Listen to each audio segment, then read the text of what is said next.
In Joshua chapter 10, Joshua and the Israelites are nearly finished overcoming the 5 different kings that were opposing them. They were about to take the last step when Joshua said something to them.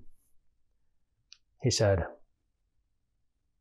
"Be strong and courageous.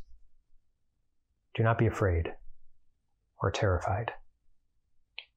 And you might recognize those words. Those are the words that God spoke to Joshua when God must have sensed that Joshua was a little bit afraid or terrified, when he wasn't feeling very strong and courageous. And so Joshua probably felt that some of his guys were feeling kind of the same way. And so he said what God shared with him. And I think it's significant that Joshua shared those exact same words that God shared with him. It's significant because it means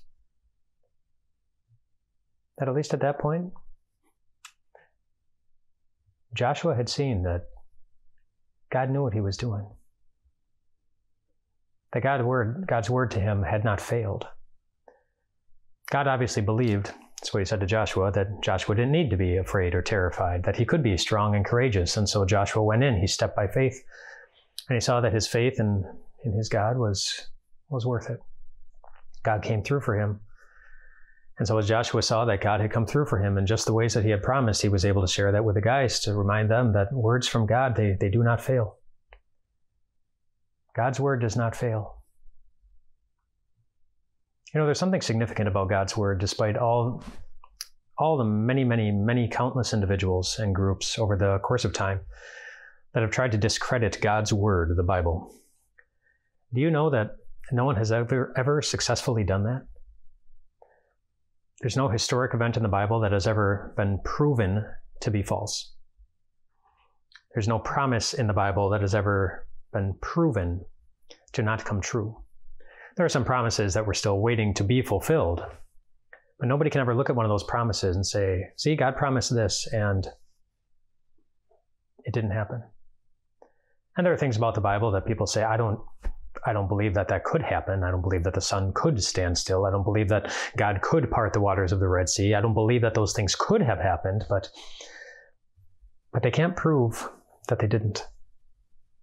In fact, there's more scientific proof that those things did happen. That's a topic for another day, but just to point out that Joshua's confidence in God's word, it was well-founded. And ours can be too. One of the most important tasks of any Christian is to go back into the Bible and say, what does God say? What does God promise?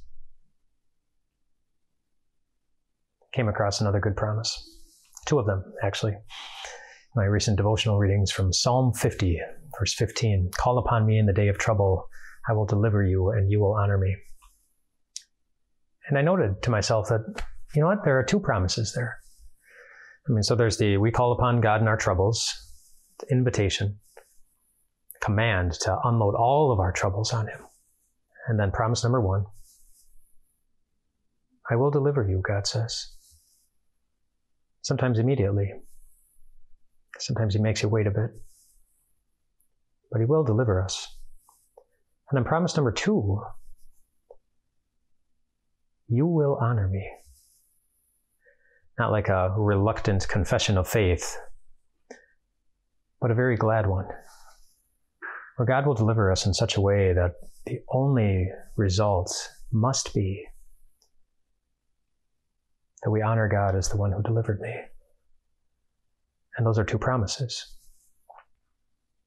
I will deliver you, God says, and you will honor me. God's word in your life will have been proven to be true too. Find a good promise from God in his word. And then rest well tonight, my friends.